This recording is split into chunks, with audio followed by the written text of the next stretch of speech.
I grew up on the farm, but I was the youngest of four, so I didn't have a lot of involvement in the farm, and so it's been a big learning curve. Now with so much new technology, new innovations, there's a lot more data you need to record, there's a lot more emphasis on that. It's really quite interesting to see what is actually happening in the industry now. Anna Volkman from Environment Canterbury rang me up and she said NIWA was looking for a group of farmers to actually do a research project with, and she said, would your little group be interested in actually having the opportunity to look at us? And I thought, oh, I would. So we went out and we got the S-maps from ECAN, did soil samples on everybody's farm and looked at what areas were wet, what were dry. We aimed at different soil types on the 5 sites to give us a good variation of data. They also put in a weather station at the back of our property here to provide them with data where there was no irrigation. They put the moisture monitoring sites in, and basically they all link up to everybody. I can look and see what my neighbour's moisture is. I can see what the whole 5 farms are doing. It will show us the rainfall. It now shows us the dry matter growth.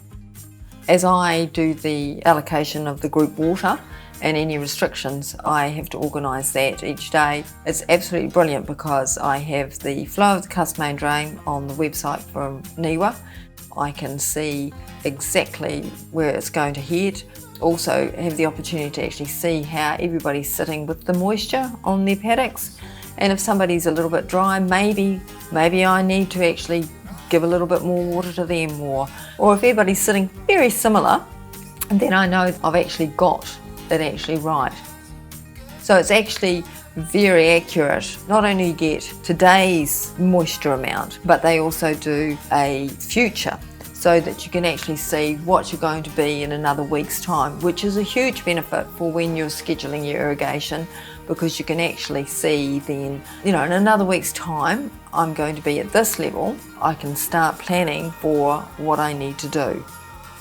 And so that's, to me, is a really great tool, and it's a great tool for us as a catchment, and it's given us a great insight. And I said, moving forward for things like if they change the minimum flow, it gives you actually a bit more bargaining because you've actually got data, you've actually got proof of what you've been doing, that you have been using your resource correctly. And this is part of what we need to show, is that we are actually using our resources in a correct manner and in a sustainable manner.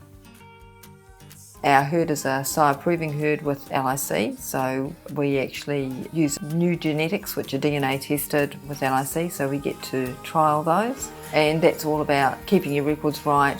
They want all that data, all that information about the animals to see genetically what they can improve. We actually won the sire-proving award for Best Farm in New Zealand. It's the genetics that I really enjoy focusing on that and just seeing what improvements that I can make within the herd. We need to be as efficient as we can moving forward with everything.